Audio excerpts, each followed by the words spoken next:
पत्रकारिता की सबसे बड़ी चुनौती है कि जो आज पत्रकार हैं, जो आज रिपोर्टर हैं, वो व्हाट्सएप पत्रकारिता में लिप्त हो गए। पत्रकार तो वही होता है जो घटित होने वाला है उसको भी सूंघकर अपनी एडवांस प्लानिंग या फॉरवर्ड प्लानिंग कर ले जाए।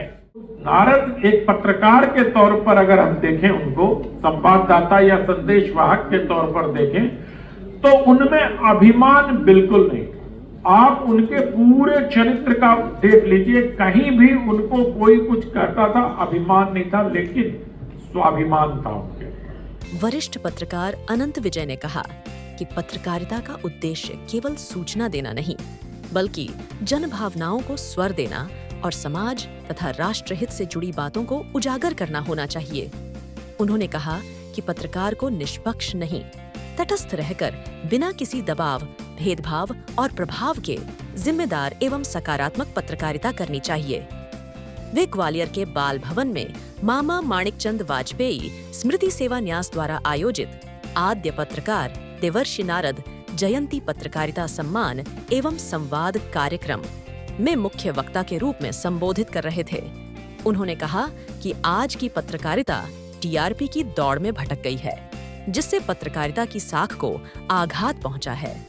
इस समय पत्रकारों को नारद जी के आदर्शों से प्रेरणा लेकर अपनी भूमिका को पुनः परिभाषित करने की आवश्यकता है। कार्यक्रम में मुख्य अतिथि के रूप में राजमाता विजयाराजे सिंधिया कृषि विश्वविद्यालय के कुलपति डॉक्टर अरविंद शुक्ला ने कहा कि पत्रकार को भाव, अभाव और प्रभाव तीनों से परे रहकर समाज हित में तटस्थ पत्रकारिता करनी चाहिए। कार्यक्रम की अध्यक्षता न्यास अध्यक्ष नरेंद्र श्रीधर कुंटे ने की। अनंत विजय ने अपने संबोधन में हालिया भारत पाकिस्तान विवाद की मीडिया कवरेज का उदाहरण देते हुए कहा कि कुछ चैनलों ने राष्ट्रहित की अनदेखी कर सनसनी फैलाने का प्रयास किया, जो अत्यंत दुर्भाग्यपूर्ण है।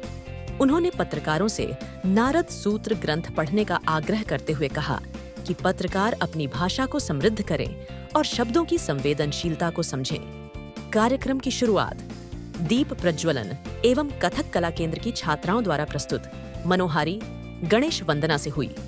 वंदे मातरम गीत रितिका प्रजापति ने प्रस्तुत किया। अतिथि परिचय गोपाल गुप्ता ने कराया। स्वागत करने वालों में राजीव अग्रवाल, जोगेंद्र सैन, अभिषेक शर्मा, रवि उपाध्याय, विनोद शर्मा, विक्रम प्रजापति, मुकुंद पाठक, अशोक चौहान, दीपक सोनी, नारायण पिरोनिया, मनीष मांझी एवं आयुष जैन प्रमुख रहे। वरिष्ठ पत्रकार डॉक्टर भगवान स्वरूप, चैतन्य एवं सुरेश दंडौतिया का भी सम्मान किया गया। स्मृति चिन्ह भेंट करने का कार्य दीपक तोमर, प्रियंक शर्मा, कमल मिश्रा, राम मोहन वर्मा, नवीन सविता एवं शुभम चौधरी ने किया। कार्यक्रम का संचालन राजेश वाधवानी ने किया, जबकि प्रस्तावना एवं आभार संयोजक बलराम सोनी ने व्यक्त किया। इस अवसर पर अखिल भारतीय साहित्य परिषद के राष्ट्रीय संगठन मंत्री श्रीधर पराड़कर, राष्ट्रीय स्वयंसेवक संघ के वरिष्ठ प्रचारक ओम प्रकाश सिसोदिया, सह विभाग कार्यवाह द्वय निरुपम निवासकर एवं मुनेन्द्र कुशवाहा, विभाग प्रचार प्रमुख डॉक्टर निशांत शर्मा, वरिष्ठ पत्रकार डॉक्टर केशव पांडेय, डॉक्टर सुरेश सम्राट, अनुराग त्रिवेदी, वीरेंद्र तिवारी, दिनेश चंद्र राव, भाजपा प्रदेश मीडिया प्रभारी आशीष अग्रवाल सहित बड़ी संख्या में पत्रकारगण उपस्थित रहे। पत्रकारिता के अलग अलग क्षेत्र में इन सम्मानित पत्रकारगणों का किया गया सम्मान, जिनमें life time achievement award, Bachchan Bihari आचरण, श्रेष्ठ पत्रकार डॉक्टर प्रदीप बोहरे स्वदेश, श्रेष्ठ प्रवासी पत्रकार डॉक्टर मयंक चतुर्वेदी हिंदुस्तान समाचार एजेंसी, श्रेष्ठ electronic media reporter Sunil Pathak news 8 India, श्रेष्ठ फोटो जर्नलिस्ट संजय भटनागर दैनिक भास्कर, श्रेष्ठ video journalist Sanjay Chandel Vistaar news, best output Ajay Rawat Nai Duniya, श्रेष्ठ web portal chair digital media Praveen Sharma N O G एवं सम्मानित पत्रकार रमन पोपली दैनिक भास्कर सहित अन्य पत्रकार हुए। सम्मानित ग्वालियर से पत्रकार बबलू भोसले की खास रिपोर्ट। और चुनौतीपूर्ण समाचारों में अलग ही अपने वर्ष 1991 से दैनिक भास्कर से पत्रकारिता आरंभ की। इसके अलावा लोक गाथा, नव प्रभात, सिटी केबल और पीपुल समाचार पत्र में भी आपने सेवाएं दी। यहाँ पर आप खेल पत्रकारिता के साथ अन्य कई विभागों की रिपोर्टिंग कर चुके हैं। 2015 से आप दैनिक भास्कर में कार्यरत हैं। इस दौरान कई स्टिंग ऑपरेशन आपने किए, जिनमें खदानों में अवैध रूप से किए जा रहे ब्लास्ट, नाकों पर जबरन वसूली सहित कई खुलासे आपने अपनी रिपोर्टिंग के माध्यम से किए। अभी दैनिक भास्कर के टीवी स्टार में आप अपनी सेवा। सज्जनों, आज प्रेस एंड मीडिया कहने की जरूरत नहीं है, क्योंकि सब जगह प्रेस एंड मीडिया ही है।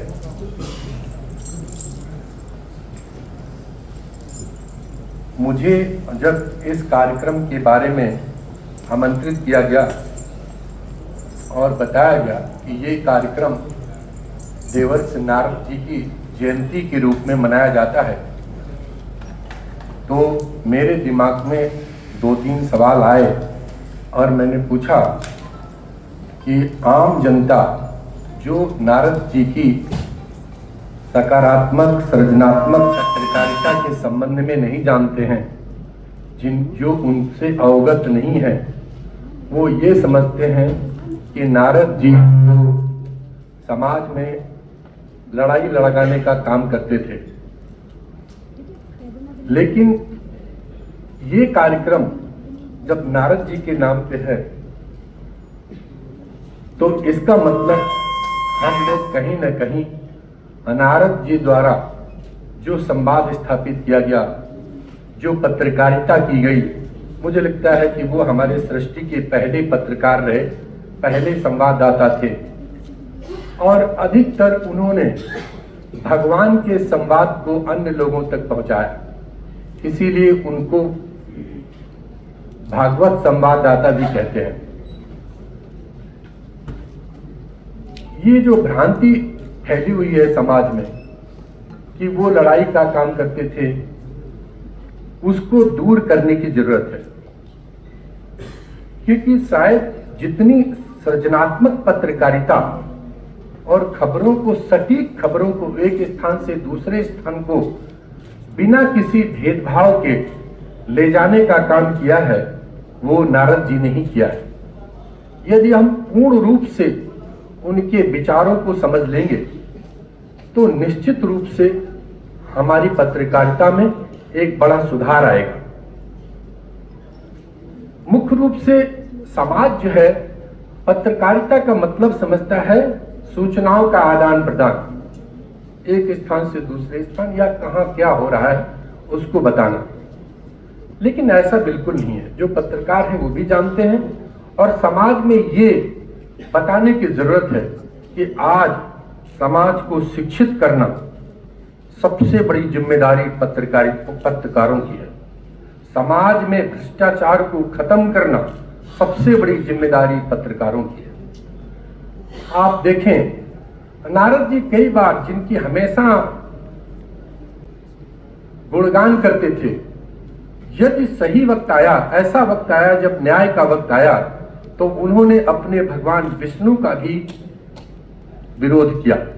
जब यक्ष के प्राण संकट में थे तो उन्होंने अर्जुन को यक्ष के सामने ऐसे प्रस्तुत किया, भगवान उससे बहुत नाराज हुए, लेकिन उन्होंने कहा नहीं, ये जो सही है मैं उसका साथ दूंगा। यानी कि पत्रकारिता का मतलब सिर्फ सूचनाओं का आदान प्रदान नहीं है, बल्कि लोगों की भावनाओं को जानना है और उन्हें जाहिर करना है, उन एक प्रकार से अन्य जरूरी भावनाओं को पैदा करना भी है। अगर सच में देखा जाए तो ये जो पत्रकारिता है ये एक प्रकार का मूवमेंट है। इस जैसे ही पत्रकारिता जिस दौर से गुजरती है, जैसे ही उसका जो एक वर्जन आता है, वैसे ही लोगों में उसकी भावनाएं उसी प्रकार से पनपने लगती हैं। चाहे वो व्यक्ति हो, चाहे वो समाज हो, चाहे वो देश हो, चाहे कोई भी हो, हमारी बड़ी जिम्मेदारी बनती है कि हम समाज को एक ऐसी स्थिति में ले जाएं जिसमें सृजन हो, मूल्य बोध हो और इसके साथ साथ हमें जो सार्वजनिक कार्यक्रम है, जो सार्वजनिक हित की बातें हैं, उनको उभार कर ऊपर लाना है। श्री अनंत विजय जी है, जिन्होंने संवेदनशील विषय पर जो प्रकाश डाला है, पत्रकारिता के ऊपर प्रकाश डाला है। उन्होंने अत्यंत सारगर्भित अपने विषय को प्रतिस्थापित करते हुए बहुत सारी बातें उन्होंने यहाँ पर बताई। वास्तव में एक विद्वान वक्ता कैसा होता है और उनका दर्शन आज मुझे यहाँ पर हुआ। हिंदी के बहुत ज्ञाता ऐसे श्री अनंत विजय जी है और इसी तरह से उन्होंने जो बहुत सारी नारद जी के ऊपर जो बातें बताई वो ग्रहणीय है। वो फॉरवर्ड प्लानिंग और बैकवर्ड प्लानिंग के बारे में जो उन्होंने बताया, और इसी तरह से उनको अभिमान नहीं था, उनको स्वाभिमान था अपने बात के ऊपर, ये बातें। और एक जो बढ़िया बात बताई उन्होंने राहुल गांधी के लिए जो शब्द उपयोग किया, शब्दों का तो बहुत सारी बातें आपने हमको यहाँ पर बताई है। जैसे अभी इन्होंने भी बताई अपनी सिंधी मुंडन वाली बात बताई, वैसे आपने भी बहुत सारी बात बताई। और उन्होंने वो महायात्रा जो शब्द उपयोग किया उसके बारे में भी हमको बताया। बहुत यानी विस्फोट करने वाली बहुत सारी बातें हैं जो पत्रकारिता। आज पत्रकारिता की सबसे बड़ी चुनौती है कि जो आज पत्रकार हैं, जो आज रिपोर्टर हैं, वो व्हाट्सएप पत्रकारिता में लिप्त हो गए। आप किसी से किसी कार्यक्रम में जाने को कहिए, वो कहेंगे प्रेस रिलीज भेज दीजिए, फोटो भेज दीजिएगा, सवेरे वो खबर अपने नाम से छप जाएगी। ये सबसे बड़ा संकट है और यही नारद जी हमें याद आते हैं, जो लेगवर्क नारद जी कहते हैं, जिसको अभी कुलपति महोदय कह रहे थे चुगली से जोड़ दिया गया है। वो जो लेगवर्क है नारद का, जो फील्ड में जाने का उनका अभ्यास है, हर उस मौके पर उनकी उपस्थिति है जहां कोई घटना घटित हो रही होती है या घटना घटने वाली होती है। पत्रकार तो वही होता है जो घटित होने वाला है उसको भी सूंघ कर अपनी एडवांस प्लानिंग या फॉरवर्ड प्लानिंग कर ले जाए। तो नारद जी की उस जमाने में हम सुनते थे, हमने पढ़ा था जब पत्रकारिता, तब हमें बताया गया था कि बीबीसी में 3 साल की प्लानिंग होती है, फॉरवर्ड प्लानिंग। बाद में जब हमने नारद जी को पढ़ना शुरू किया तो उनकी और कितने साल आगे की प्लानिंग होती थी। पर हमारे शिक्षा व्यवस्था का यह दोष रहा कि हमने बीबीसी और विदेश के मॉडल को अपनाया, लेकिन हमारे साथ हमारे ग्रंथों में उपलब्ध अब बहुत सारे पत्रकारों को यह नहीं पता होगा, कम से कम मैं जिनसे मिलता जुलता दिल्ली में हूं उनमें से 60-70 लोगों को यह नहीं पता है कि गीता प्रेस से नारद सूत्र नाम से एक पुस्तक प्रकाशित है। तो और उसमें जो सूत्र है वो कोई धार्मिक ग्रंथ नहीं है, वो पत्रकारों को सीख देने का एक ग्रंथ है। और मुझे लगता है कि हर पत्रकार को उसे पढ़ना चाहिए। जिस प्रकार शंकराचार्य जी ने 38 प्रश्नों के उत्तर देकर पूरी स्थिति साफ की है, नारद जी ने पत्रकारों के लिए उसमें बहुत सारी ऐसी स्थितियों का वर्णन किया है जो जब हम भ्रम में पढ़ते हैं तो उसे साफ करने का काम वो पुस्तक करती है। लेकिन दुर्भाग्य से, दुर्योग से, न वो पत्रकारिता के विश्वविद्यालयों में सिलेबस में है, न पाठ्यक्रम का हिस्सा है, न पत्रकारिता पढ़ाने वाले बहुतेरे शिक्षकों को इस बात का ज्ञान है। जब पत्रकारिता के पाठ्यक्रम में ही नहीं है तो शिक्षक उसे क्यों पढ़ेंगे। आमतौर पर मैं ये अपेक्षा शिक्षकों से करता हूं कि अधिकतर शिक्षक पत्रकारिता या किसी भी विषय के पाठ्यक्रम आधारित अपना ज्ञान रखना चाहते हैं। दूसरा, नारद जी में जो नारद एक पत्रकार के तौर पर अगर हम देखें, उनको संवाददाता या संदेशवाहक के तौर पर देखें, तो उनमें अभिमान बिल्कुल नहीं। आप उनके पूरे चरित्र का देख लीजिए, कहीं भी उनको कोई कुछ कहता था अभिमान नहीं था, लेकिन स्वाभिमान था उनके। आज पत्रकारिता में पत्रकारों को अभिमान अधिक और स्वाभिमान का क्वोशेंट थोड़ा कम हो गया है। मुझे लगता है कि हमें नारद जी से ये सीख लेने की आवश्यकता है कि किस प्रकार से हम अपने स्वाभिमान को उच्च रखें और अभिमान को मिनिमाइज करते हुए न्यून स्तर पर ले जाने कर न्यूनतम अभिमान करें, विनम्रता पूर्वक अपनी बात। आप पता नहीं किस ऐंठ में रहते हैं पत्रकार। अब सिपाही भी अगर पकड़ लेगा तो उसको कहेंगे कि हम फलाने जगह काम करते हैं, तुमने हमारा चालान क्यों काटा। अरे भाई, कौन है आप? Who are you? तो आप अपने स्वाभिमान से उससे बात करिए, लेकिन ऐसा कर नहीं पाते हैं। एक और बात मैं कहना चाहता हूं कि पत्रकारों को अध्ययन बहुत करना चाहिए, और ये भी हमें नारद जी सिखा रहे हैं। हर विषय पर आपको ज्ञान होना चाहिए, भाषा का ज्ञान तो निश्चित रूप से होना चाहिए।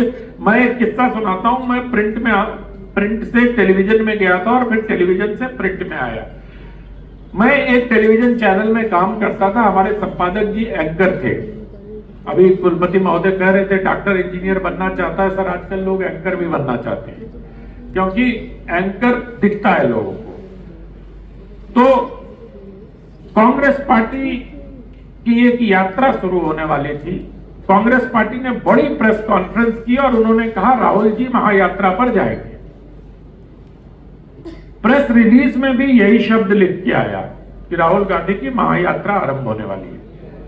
हमने संपादक जी के कहा कि संपादक जी, उन्होंने वो, आप लोगों ने देखा होगा कि टेलीविजन पर जब डिस्कशन का शो होता है तो जो एंकर होता है उसके पीछे ओवर द शोल्डर कहते हैं उसको, ओटीएस पे कुछ टेक्स्ट लिखा होता है। तो संपादक जी ने उस पर लिखवाया राहुल गांधी की महायात्रा। मैंने कहा संपादक जी ये गलत बात है, ये महायात्रा बहुत गलत संदेश जाएगा, क्योंकि महायात्रा, महाप्रयाण ये सब एक, और वो तो व्यक्ति जीवित है और वो एक इस यात्रा पर जा रहे जो बड़ी यात्रा है, जो दूर तक जाएगी। महायात्रा मत लिखवाइए। तो उन्होंने मुझसे कहा कि आप जैसे साहित्यकार पत्रकारों के साथ यही दिक्कत है, हर जगह कोचर करने आ जाते हैं जो शब्द उपयोग किया। और मैं आज आप लोगों के सामने शर्मिंदा हूं कि 1 घंटे तक हमारे टेलीविजन चैनल पर राहुल गांधी की महायात्रा लिखा रहा। वो न सिर्फ ओटीएस पर लिखा रहा, बल्कि ऊपर जो टॉप बैंड जिसको कहते हैं उस पर भी लिखा रहा। ये जब संवेदनशीलता की हम बात करते हैं तो हमें शब्दों की संवेदनशीलता को समझने की आवश्यकता है, जिसे हम बहुत दूर चले गए। आज वो हमेशा होता है कि अपने से छोटी वाली पीढ़ी को हम लोगों ने भी झेला है कि तुम लोग नष्ट कर रहे हो पत्रकारिता को। मैं भी वही बात कर रहा हूं। लेकिन आज अफसोस इस बात का है कि जो युवा पीढ़ी हमारे सामने आ रही है वो भाषा को लेकर बहुत उत्साहित नहीं है। वो व्हाटएवर एटीट्यूड से काम करती है। अरे ठीक कर दीजिए ना। तब मात्रा वात्रा की अपेक्षा करना तो व्यर्थ ही है नए पत्रकारों से कि वो हर्षी और दीर्घी, हर्षु दीर्घऊ ये सब कोई समझेंगे, जानेंगे, लिखेंगे, करेंगे, वो भी नहीं। शब्दों के साथ, जबकि हिंदी इतनी अच्छी भाषा है कि उसमें आप जैसा बोलते हैं वैसा ही लिख दीजिए। अंग्रेजी को बोलने के लिए आपको स्पेलिंग याद करना पड़ता है। केमिस्ट्री बोलते हैं लेकिन उसके स्पेलिंग को, कर्नल बोलते हैं लेकिन उसके स्पेलिंग को, लेफ्टिनेंट बोलते हैं लेकिन उसके स्पेलिंग को, ये याद करने की आवश्यकता होती है। हिंदी में उसकी आवश्यकता नहीं होती। जैसा आप बोल रहे हैं वैसा ही लिख रहे हैं। तो हिंदी की इस विशेषज्ञता का फायदा न उठा के हम लोग, लाभ न लेकर हम लोग इस क्या कहते हैं, इस पता नहीं द्वंद्व में फंस जाते हैं कि भाषा से कुछ नहीं होता। लेकिन अभी शुक्ला जी ने बहुत अच्छे तरीके से कॉमा और मत का उदाहरण देकर यह स्पष्ट किया कि भाषा से किस प्रकार से अर्थ का अनर्थ हो जाता है। और उर्दू में तो कहते ही हैं कि एक नुक्ते से खुदा जुदा हो जाता है।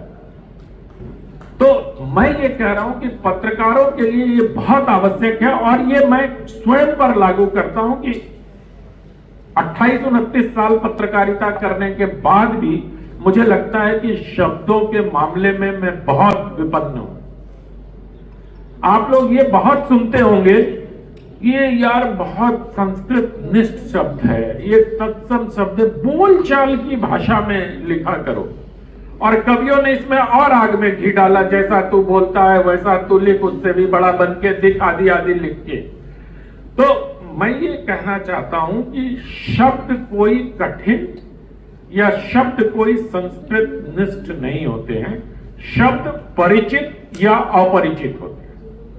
जो शब्द हमसे परिचित हैं वो हमें आसान लगते हैं, वो हमें संस्कृत निष्ठ नहीं लगते हैं। चाहे वो किंग कर्तव्य विमूढ़ जैसा ही शब्द क्यों ना हो, लेकिन अगर हमारा परिचय उस शब्द से है, हम उसका अर्थ जानते हैं, तो हम उसका उपयोग बहुत आसानी से कर लेते हैं। और विडंबना देखिए कि अगर शशि थरूर 14-17 अक्षरों का एक शब्द लेके आता है तो हम बड़ी तारीफ और बहुत प्रशंसा करते हैं कि अरे उसको बहुत अच्छी अंग्रेजी आती है, कि देखो इतना कठिन शब्द उपयोग कर रहा है। और अगर हम हिंदी में करना चाहें तो हमारे लोग कहते हैं बोलचाल की भाषा में लिखो, बोलचाल। अब ये कौन सी भाषा है ये मुझे नहीं मालूम, ये भाषा कहां, इसका व्याकरण क्या है ये भी मुझे ज्ञात नहीं है, मैं अनभिज्ञ हूं। भाषा भाषा है, उसकी अनुशासन, उसका अनुशासन उसके व्याकरण के हिसाब से चलता है। लेकिन हम पता नहीं किस दुनिया में जी रहे हैं, हमें लगता है कि हमें तो मूर्ति भंजक होना चाहिए, हम अगर बेहतर आइकोनोक्लास्ट हो जाएं तो हमें लोग याद करेंगे। भाषा को तोड़ने वाले को आज तक किसी ने याद नहीं किया।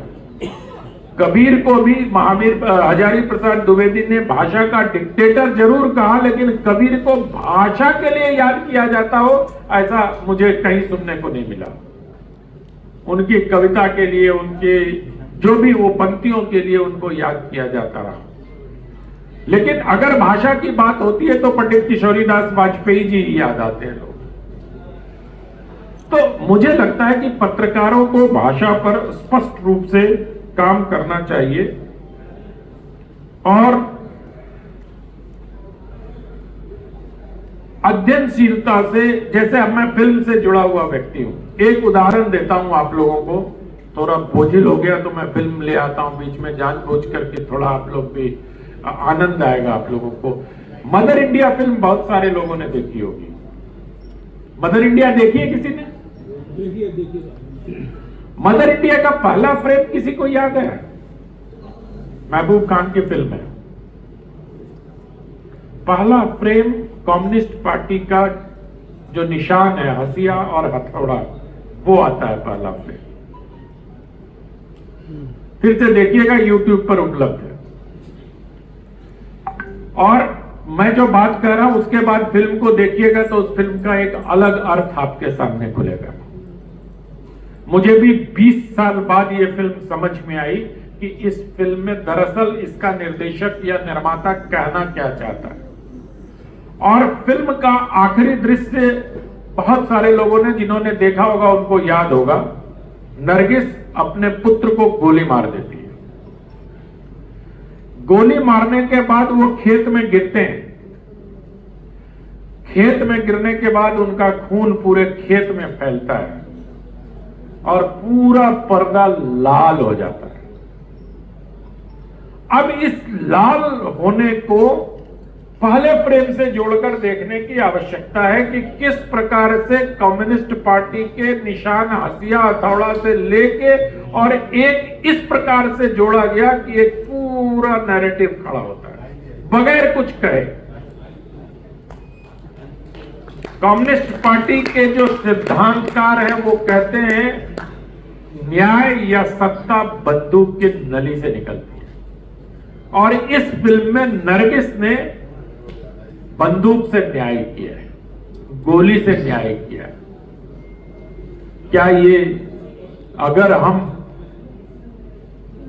पीछे चले जाएं, अपने यहाँ के परंपरा को देखें, तो क्या हिंसा से इस तरह का न्याय कि कोई पैरेलल हमें मिलता है? मिलता होगा, हो सकता है कहीं हमारे पौराणिक ग्रंथों में, क्योंकि मैं तो उसी आधार पर बात करता हूं जितना मैंने पढ़ा है।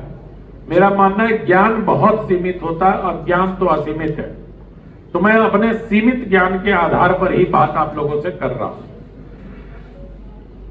तो अगर आप इसको देखें तो आप, जब तक आप पढ़ेंगे नहीं, जब तक आप, पत्रकारों की बात कर रहा हूं, जब तक पत्रकारों का अध्ययन उस स्तर पे नहीं जाएगा और ये एक दिन में ये दृष्टि नहीं आती है कि आप इसको समझ सकें कि एक फिल्मकार कहना क्या चाहता है। ऐसे सैकड़ों फिल्म, बहुत अच्छे अच्छे फिल्मों के अगर गाने देखेंगे तो आप बहुत नॉस्टैल्जिक हो जाएंगे, आहा क्या गाना है। लेकिन अगर उसी गाने को थोड़ा ठहर कर उसके शब्दों पर विचार करेंगे तो आपको लगेगा कि अरे शब्दों के साथ तो लेखक ने छल किया है। अब एक गाना है, बहुत बहुत फेमस है वो गाना, चल सन्यासी मंदिर में। बहुत प्यार से सब परिवार के साथ बजाते हैं, सुनते हैं, बहुत अच्छा लगता है लोगों को, बहुत लोकप्रिय भी हुआ। लेकिन कभी उसके शब्दों पर गौर किया हमने? चल सन्यासी मंदिर में तेरी चूड़ी मेरा चिमटा मिलकर साथ बजाएंगे। और मैं आगे नहीं ले जाता हूं इस गाने को। शब्दों के साथ नैरेटिव बनाने का, शब्दों के साथ स्थितियां परिस्थितियों को अपने सैद्धांतिकी, अपने विचारधारा के अनुकूल बनाने का खेल बहुत लंबे समय से चलता रहा। एक चूंकि युद्ध का काल अभी चल ही रहा है लगभग, अगर इसको माने तो एक किताब आई थी ब्रूस रिडल, या मैं नाम भूल रहा हूं, जिसमें आईएसआई और रॉ की तुलना की गई। मैं ये बात इसलिए कह रहा हूं कि जियोपॉलिटिक्स को अगर समझने के लिए पत्रकारों को का अध्ययन नहीं होगा तो नहीं समझ पाएंगे। उस पुस्तक में विदेशी राइटर है, वो पुस्तक ये बताती है कि रॉ जो हमारी एजेंसी है भारत की, वो बहुत ही प्रोफेशनल है, बहुत सटीक तरीके से काम करती है, अपना निशाना चुनती है और उसको डिस्ट्रॉय करती है, चाहे वो फिजिकल एसेट हो या व्यक्ति हो।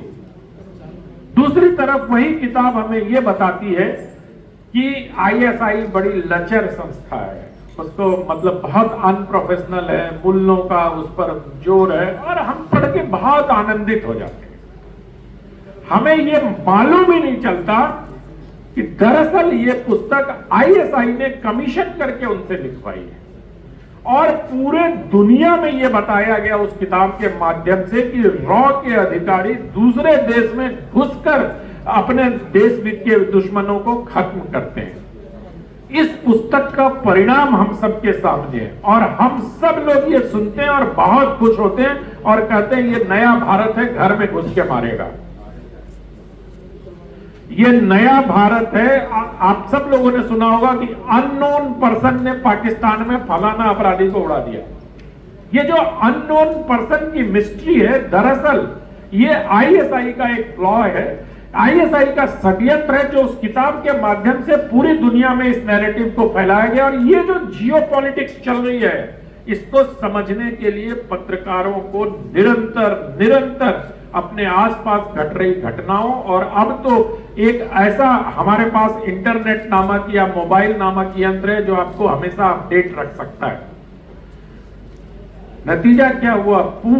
स्वाधीनता के बाद पहली बार रॉ पर यह आरोप लगा कि उसने कनाडा और अमेरिका में घुस के भारत विरोधियों की हत्या करवाने का प्रयास किया।